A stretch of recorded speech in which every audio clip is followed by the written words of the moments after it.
हाय, hello, नमस्कार. तर इडली सांबार म्हटलं, की तुमच्या पण तोंडाला पाणी सुटतं ना, माझ्या पण. मला पण इडली सांबार खूप आवडतं.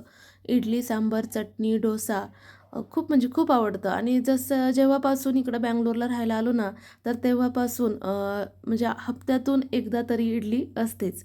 तर तुम्हाला सांगायचं म्हणजे आपल्या इकडं कशा पीठ दळण्यासाठी गिरण्या असतात. तर इकडं हे बॅटर बनवण्यासाठी अशा सेपरेट गिरण्या असतात. तर तुम्ही पाहू शकता व्हिडिओमध्ये मी तुम्हाला दाखवलं आहे.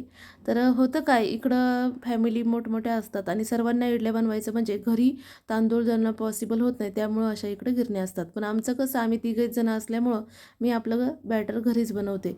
तर सांगायची एक गोष्ट म्हणजे थंडीच्या दिवसामध्ये बॅटर व्यवस्थित फुगत नाही आणि इडल्या व्यवस्थित तयार होत नाही. तर मी तुम्हाला सांगते बॅटर तयार झाल्यानंतर त्यामध्ये सोडा आणि मीठ टाकल्यानंतर इतकं फास्टली प्रमाणात ते बॅटर हलवून घ्यायचं चमच्याच्या साहाय्याने एकदम खूप फास्ट आणि त्याला व्यवस्थित मग झाकून ठेवून द्यायचं. तुम्ही पहा खूप छान इडली तयार होते. म्हणजे कधी-कधी काय होतं आपण बॅटर बनवतो आणि लगेच त्याच्यामध्ये मीठ आणि सोडा टाकून ठेवून देतो.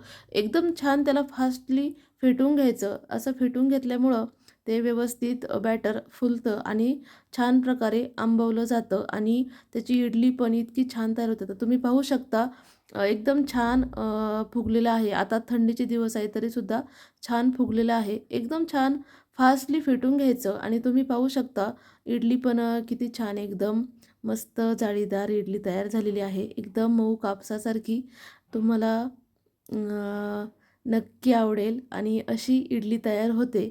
तर तुम्ही असं ट्राय करा आणि ट्रिक आवडली असेल तर चॅनलला सबस्क्राईब करा. धन्यवाद.